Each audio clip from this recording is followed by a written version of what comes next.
안녕하세요. 신쿵건축입니다. 건축 설계사무소에서 4년차 대리로 일하고 있어요. 평소에는 심즈에서의 건축 컨텐츠로 인사를 드렸는데 오늘은 진짜 건축 이야기를 한번 해보려고 해요. 쉽게 접근하실 수 있는 건축 책을 소개해드리고 또 그 책에 소개된 건물을 소개해드리면 어떨까. 오늘 제가 소개해드릴 책은 구본준 기자님이 쓰신 마음을 품은 집입니다. 부제는 히로의 낙이고요. 이 책이 단순히 예쁘고 보기 좋은 집을 소개하고 있지 않아요. 이 건물 왜 짓게 되었는지, 짓는 중에 어떤 일이 있었는지, 건물에 대한 이야기를 얘기하고 있는 책이라서 편안하게 접근을 하실 수 있겠다 해서 이 책을 고르게 되었고요. 고 구본준 기자님은 한겨레에서 오랫동안 기자로 활동을 하신 분이에요. 대중에게 건축을 알리고자 노력을 많이 해주셨던 분인데 이 책의 부제는 히로의 낙인데요. 각각의 관련된 이야기가 있는 건물들을 소개하고 있고요. 제가 오늘 소개해드릴 건물은 로우파트에 있는 전쟁과 여성인권박물관이에요. 이름에서도 예상이 가시겠지만 일본군 위안부 할머니들을 위한 박물관이고요. 박물관의 모습이고요. 보면 재료가 일단 까만색 벽돌로 되어 있고 네모 반듯해 보이죠? 벽돌이 쌓여 있는데 이 벽돌과 벽돌 사이에 구멍이 보이죠? 정원도 보이는 것 같고 뒤에는 주택 같은 건물들이 보여요. 지금 보시는 이 모습이 말씀드릴 이야기들과 다 관련이 있고요. 위치는 마포구 성산동의 이 성미산 쪽에 보시면 단독주택이 있는 그런 마을이 있는데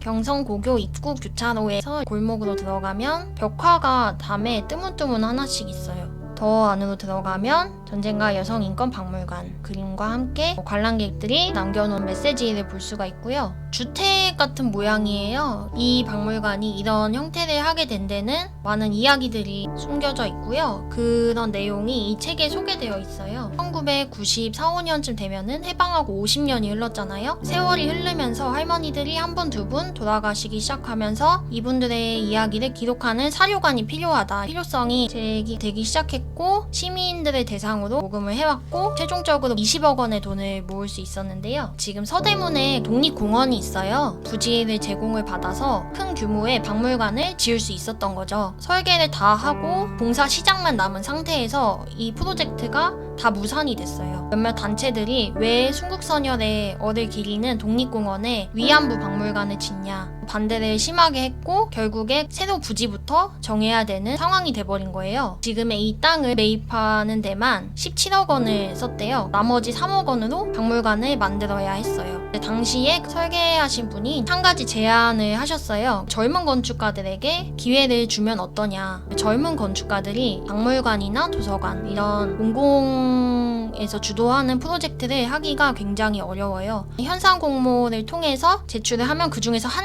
회사를 뽑아서 설계를 맡기고 이런 식이기 때문에 또 이 건물은 의미가 있는 건물이잖아요. 좋은 건물을 할 수 있는 기회를 양보를 해주신 거죠. 당선이 되신 분들이 이 와이즈 건축의 장영철 전숙희 소장님이시고요. 부부 건축가세요. 소개를 잠시 해드리자면 무역회사의 사옥인데요. 박물관하고 재료가 비슷해 보이죠. 까만 벽돌을 사용해서 요즘에 건물 새로 많이 짓는 동네 가보면 벽돌로 짓는 건물 되게 많이 보셨을 거예요. 그 유행의 시작이 이 건물이라고 보시면 될 것 같아요. 이제 두 번째는 북촌에 언덕길 올라가실 때 보셨을 수 있는데 어둠 속의 대화라고 시각장애인을 체험할 수 있는 체험형 전시 공간이에요. 건물 바깥에 블라인드 같은 게 지금 쳐져 있잖아요. 실외에 쓸 수 있는 재료로 이렇게 사용을 하신 거고요. 그래서 이분들이 처음에 현상 설계를 제출을 했을 때 소녀의 여정이라는 주제였어요. 우리가 일반적으로 박물관을 생각하면요. 건물에 들어가면 밝고 넓은 공간이 탁 나오고 표를 구입하고 전시실들을 이렇게 구경을 하잖아요. 근데 이곳은 박물관임에도 불구하고 단독주택을 붙여서 만드는 그런 곳이었던 거예요. 그 단독주택의 좁은 공간들을 이용해서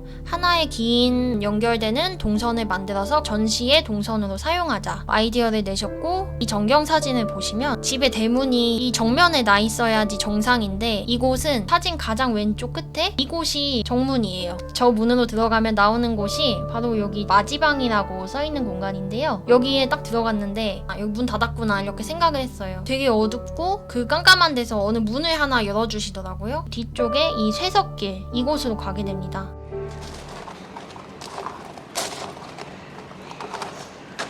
여기가 건물의 안이 아니에요. 박물관 건물하고 뒤에 또 주택이 있거든요. 옹벽 사이에 공간을 이용해서 전시 동선으로 쓰고 있는 거예요. 이렇게 할 수밖에 없었던 게 증축을 해서 이제 면적을 늘렸어야 했는데 무한대로 늘릴 수가 없거든요. 건물의 안의 공간을 늘리는 게 아니라 이런 건물과 건물 사이의 공간까지 활용을 해서 전시 동선으로 이용을 할 수밖에 없었던 거죠. 가보시면은 까만색 실루엣으로 소녀들이 걸어가는 모습이 나오고요. 오른쪽에는 할머니들의 지금의 얼굴과 손이 부조로 되어 있어요. 사람 한 명이 지나갈 만큼 좁은 폭을 가지고 있는데 이 공간을 통해서 소녀들이 당시에 끌려가면서 내 미래가 어떻게 될지 지금 어느 곳으로 가고 있는지 그걸 전혀 모르는 상태의 그런 막막함 느낄 수 있게 만든 그런 공간이고요. 이제 지하실이 나오게 됩니다. 빛이 하나도 없어요. 할머니들의 그 당시의 이제 모습 그리고 지금의 모습 영상으로 쏘아주면서 정말 마음으로 느끼게 하는 그런 공간을 만들었다 이런 생각이 좀 들더라고요. 여기 계단을 통해서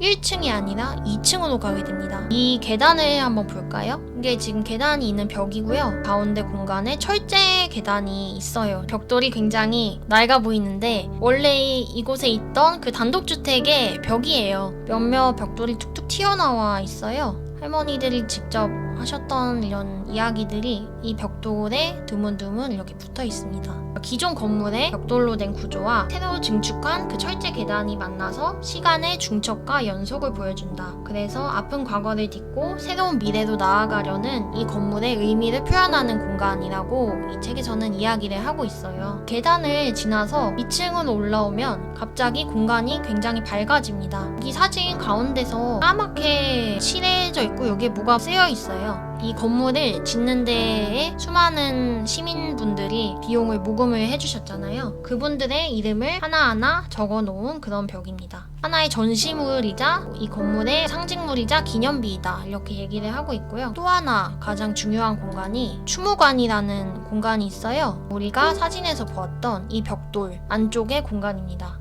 벽돌 사이사이에 이렇게 공간을 두고 쌓았어요. 영롱 쌓기라고 하는데요. 조금은 더 가벼운 스크린 같은 역할을 하고 있는 거죠. 벽돌 한 장 한 장마다 돌아가신 할머니들의 얼굴, 성함이랑 돌아가신 날짜 이렇게 붙어 있어요. 그 사이 공간에 헌화를 직접 할 수 있게.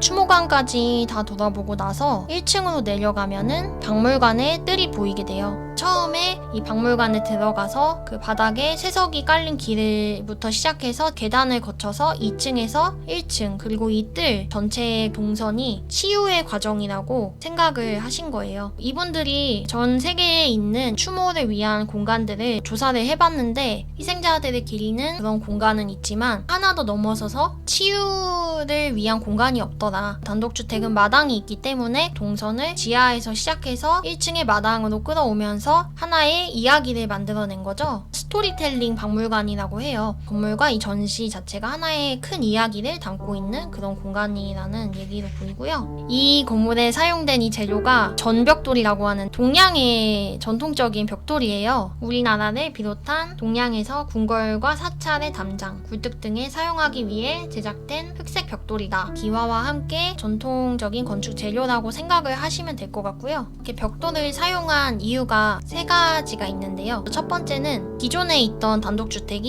이 전벽돌을 사용을 했었대요. 이제 아무래도 비용의 문제가 있었기 때문에 전체를 다 다른 재료로 교체하기가 좀 어려워서 전벽돌을 사용한 것도 있었고, 두 번째로는 이 벽돌이라는 재료의 특성, 한 장 한 장이 모여서 어떤 큰 벽을 이루는데 건물이 태어난 그 과정과 닮지 않았냐, 시민들의 한 푼 두 푼 그런 돈이 모여서 이 박물관을 짓게 되고 여러 가지 역경이 많았지만 힘을 모아서 만들어낸 그것과 닮지 않았냐. 세 번째는 건물 자체가 하나의 커다란 어떤 비석처럼 보이고 싶었다 이런 말씀을 하시는데, 자연에서 쉽게 볼 수 있는 색이 아니라서 그런지 이 색상 자체에서 주는 경외심 이런 것 때문에도 전벽돌을 사용하셨다. 이 담장까지 다 같은 재료인 전벽돌로 사용을 했다. 이게 이유가 있어요. 비록 이 건물의 실제 크기는 작지만 멀리서 봤을 때 커 보이는 건물이고 싶다. 그래서 담이 되는 부분까지 다 같은 재료인 이 전벽돌로 덮어서 하나의 건물로 보이게, 그래서 이 건물이 조금 더 커 보이도록. 이 책에서 마지막에 한 얘기가 있어요. 이 전쟁과 여성인권 박물관은 지어졌으되 완성되지 않은 박물관이다. 일본이 스스로의 범죄를 인정하고 할머니들에게 사죄를 할 때, 그래서 할머니들의 한이 풀릴 때 이 박물관은 비로소 완성될 것이다. 이 건물에 대해서 조금 더 알고 싶으시다면 인터넷에 전쟁과 여성인권 박물관을 검색을 하시면 되고요. 와이즈 건축 이렇게 검색을 하시면은 이런 사진 자료들, 설계하신 건축가 분이 쓰신 내용들 보실 수 있고요. 요즘에 날씨 좋으니까 나들이 가실 때 쓱 대충 훑어만 보시고 가보고 나서 이 책을 다시 보시면, 아, 이 공간은 그래서 만들었구나, 이런 의도를 갖고 설계를 했구나, 이런 게 눈에 보이실 것 같아요.